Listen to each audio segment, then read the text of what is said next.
Москва облусундагы көрүстөндөрдүн биринде кыргыз желеги илинип турат. Бул жерге 21 жаштагы теги кыргызстандык Аскат Жээнкулов жерге берилген. Ал 2 жыл мурда Украинанын Харьков облусундагы Изюм шаарында окко учкан. Орус-Украин согушунда канча борбор азиялык каза болду? Алардын ичинен канчасы кыргызстандыктар? Алдыда кенен айтып беребиз, аягына чейин көрүңүз. BBC'нин орус кызматы медиа зона басылмасы жана атайын ыктыярчылар биригип, орус армиясынын катарына кошулуп, Украинадагы согушта каза тапкан 75 миңдей адамдын тек жайын аныктап чыкты. Тизмеде 267 борбор азиялыктын аты жөнү бар.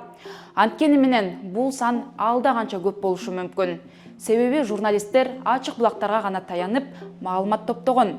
BBC орус кызматынын журналисти Ольга Ившина каза болгондордун жарымынан көбү контракт менен согушка баргандар экенин айтат. Мы в своих подсчетах, если у человека было двойное гражданство, то есть и российское, и, например, Кыргызстана, да, или российское и Узбекистана, мы его учитываем в первую очередь как россиянина. Но как бы пометку делаем, что он выходец из той или иной еще страны другой. Больше всего погибших выходцев из Узбекистана, поименно нам известно сейчас 74 человека из этой страны, кто погиб.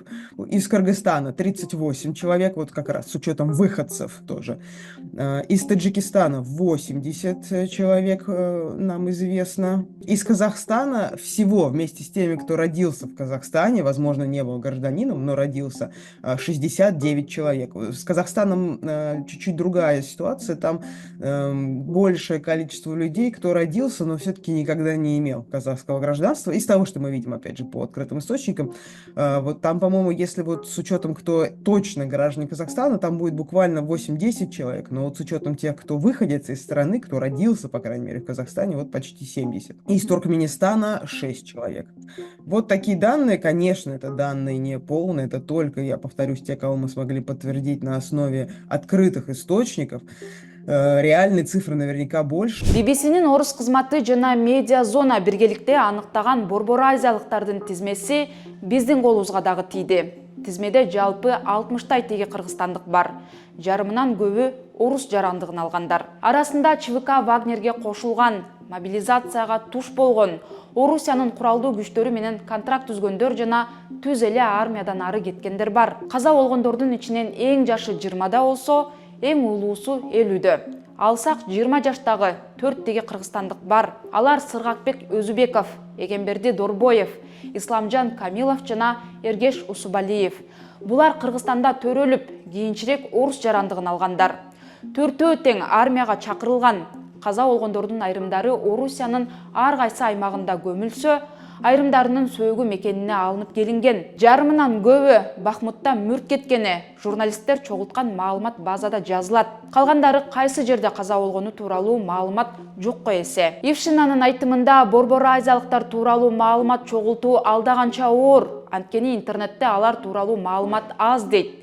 Журналист тизмеге дайынсыз жоголгондор же туткундагылар кошулбаганын белгилейт. Что касается выходцев из Центральной Азии, очень много данных о них мы получаем как раз вот либо с кладбищ, где появляются могилы, или с каких-то мемориалов в памяти погибших. Вот я просто пример приведу. Буквально на этой неделе я сидела, изучал мемориал, появился в Подмосковье. Местные жители, один из которых сам воевал наемником в ЧВК «Вагнер», он поставил памятник, скинувшись вместе с другими бывшими вагнеровцами в память о погибших товарищах. И там были имена и там местами позывные погибших. И вот там было, кстати, несколько выходцев с Центральной Азии, точно помню, что был человек из Узбекистана, из Таджикистана были ребята. Это в основном были ребята, которые завербовались в ЧВК из тюрем и потом погибли. Был у нас случай довольно долгий, такой сложно сочиненный, когда среди могил подмосковных вот была могила человека который похоже было, что он выходец из Центральной Азии, стали искать, я нашла его приговор и оттуда поняла, что в приговоре было указано, что родился в Кыргызстане, и потом через наших коллег стали искать, они помогли найти родственников этого человека в Кыргызстане,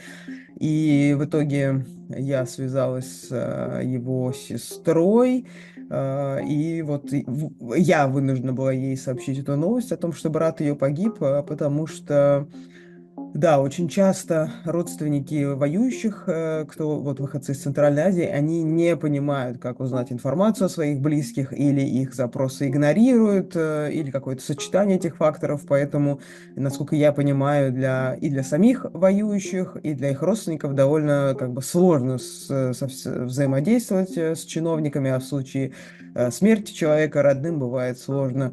Или часто даже невозможно получить его тело, получить там какие-то компенсации.